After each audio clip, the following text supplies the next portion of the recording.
अरे ये जानबूझ करके बोलते हैं ताकि वायरल हो।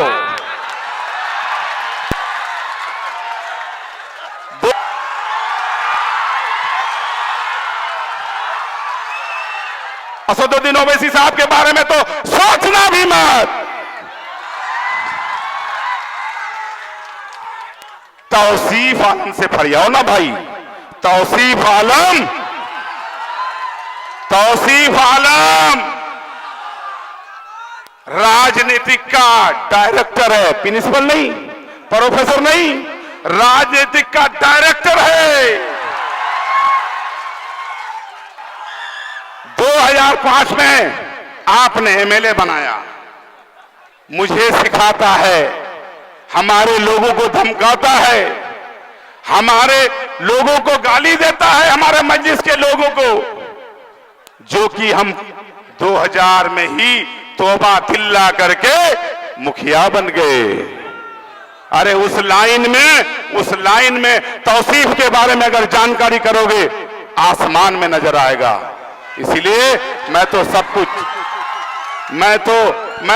कुछ छोड़ के अपने जनता का सेवा करने के लिए आया हूं।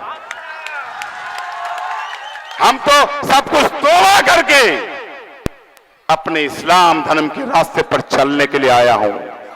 पप्पू यादव जी, आप पूर्णिया से सांसद हैं, आप अपना हाइट को भी देखिए। वजन से, शरीर से मोटा हो जाने से हाइट नहीं बढ़ता है। अरे असदुद्दीन ओवैसी साहब वर्ल्ड लेवल बन जाता है। 208 देश है दुनिया में, 57 देश मुस्लिम है, 57 देश मुसलमानों ने देश का जो लीडर है, देश का जो मुख्यमंत्री प्रधानमंत्री है, उन लोगों ने माना है, 57 देश ने माना है कि भारत में अगर कोई मुसलमान का लीडर है तो उसका नाम असदुद्दीन ओवैसी है। पप्पू यादव जी, असदुद्दीन ओवैसी साहब के बारे में बोलना तो दूर की बात, सोचना भी मत। असदुद्दीन ओवैसी साहब तो हैदराबाद में है, पहले तौसीफ आलम से फरियाद लीजिए, कहां हूं, टाइम दीजिए, कहां हूं, छपरा, सिवान, गोपालगंज, कहां हूं, तौसीफ आलम से फरियाइए। असदुद्दीन ओवैसी साहब के बारे में दोबारा बोला पप्पू यादव जी तो हैसियत नपवा दूंगा। मुझे मालूम है अगली बार पूरे बिहार में हेलीकॉप्टर घुमा रहे थे, पैसा कहां से आया मालूम है? बेगूसराय का एक टीचर राजस्थान में है, वो वहां पढ़ाती है, उन्होंने बीजेपी और पप्पू यादव का एक कार में मीटिंग कराया था और 100 करोड़ का डील हुआ था। 100 करोड़ बीजेपी वाला दिया था कि बिहार में हेलीकॉप्टर खाली उड़ाइए।